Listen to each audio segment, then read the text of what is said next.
Okay, say I met you at one of my book signings for Don't Make the Black Kids Angry or sometime in the future.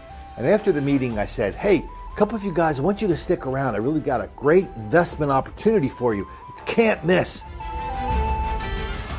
Maybe somebody would. And what would you do if I said, listen, I want you guys to invest $5 billion in the city of Baltimore. Does that sound like a good idea? No. You'd probably A, throw me out of the bookstore before asking for your money back that you just spent on my book, because I was obviously a crazy person. Well, there is a crazy person that is leading a group that wants to put $5 billion in the city of Baltimore. There's a city councilman that says, no, we can't let them do that because that is nothing but a bunch of racism.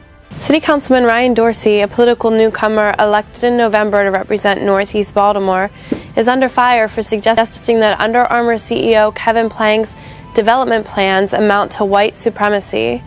The mayor, city council members, and community members have rebuked Dorsey for the comments he posted this week on a Facebook group for Baltimore City voters. White supremacy cozying up to white supremacy. Shocker. Dorsey wrote on a thread about Plank advising President Donald J. Trump on job growth.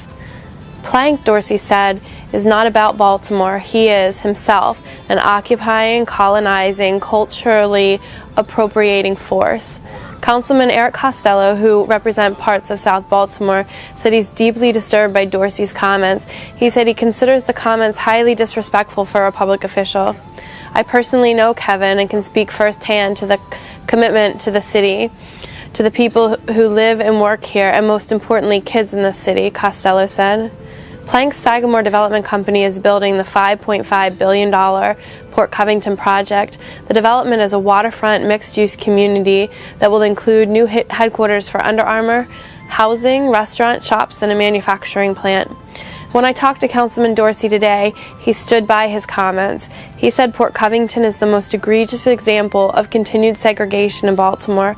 Plank's vision is to benefit an utterly white population, Dorsey said, while disregarding the needs of minority communities.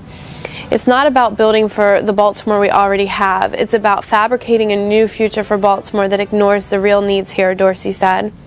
He said he does not regret the language he chose to use in the post on the Facebook page. Dorsey, who is white, is a 35-year-old businessman who's lived in Northeast Baltimore all of his life. He campaigned as a progressive.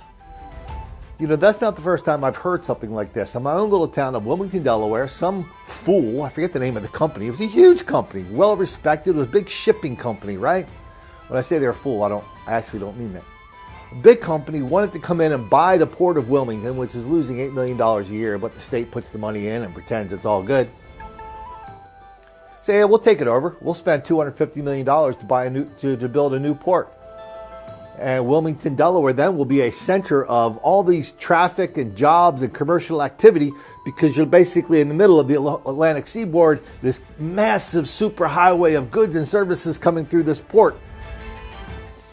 First, everybody said, okay, sounds cool, let's do it. But then a bunch of black people got together, and they actually roped my brother into this. And he convinced the state legislature and the city council that building a new port, a $250 million investment in Wilmington, Delaware, worse than Baltimore, is somehow a racist plot to pull one over on the taxpayers of the city. So the guys that were doing this, made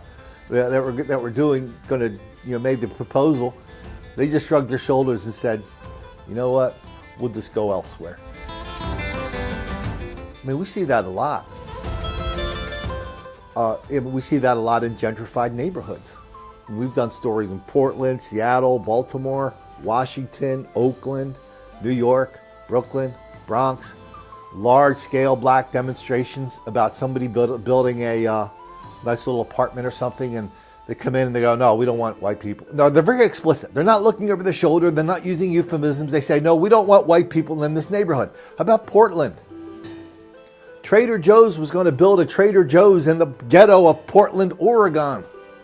They were expecting everybody to pat them on the back.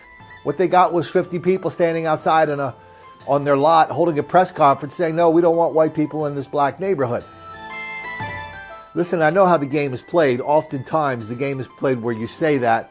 That means that means you kind of want them to ignore you, but you want them to co-opt you. You're going to stick your tin cup out, and 6 months from now, somebody's going to sprinkle a few coins in there, and all of a sudden, you're going to be very happy with the Trader Joe's or the $5 billion investment. But I mean, sometimes that's the game they're playing. Sometimes it's not. Sometimes it's pure racial hostility. So that's what we document on this channel, right? We don't just document the violence and how the reporters and public officials ignore, deny, condone, excuse, encourage, and even lie about it. We also document racial hostility. I mean, it was just a few months ago, like a bus was in Washington, D.C. It was taking investors into Southeast Washington.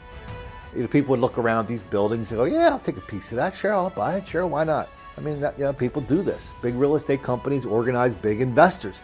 It's not an easy thing getting people with money and insight and guts and smarts to hop on a bus and come look at old buildings in dangerous neighborhoods. But they somehow managed to do it. That didn't make any difference. The black people in Washington stopped the bus and started throwing rocks at it.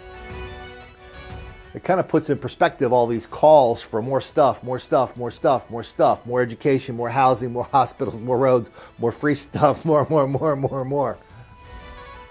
I mean, you get people going down there going, hey, can I put some nice stuff in your neighborhood? They throw rocks at them and they say, not a chance, because if you put all that nice white stuff in this nasty black neighborhood, all that's going to do is make the black kids angry.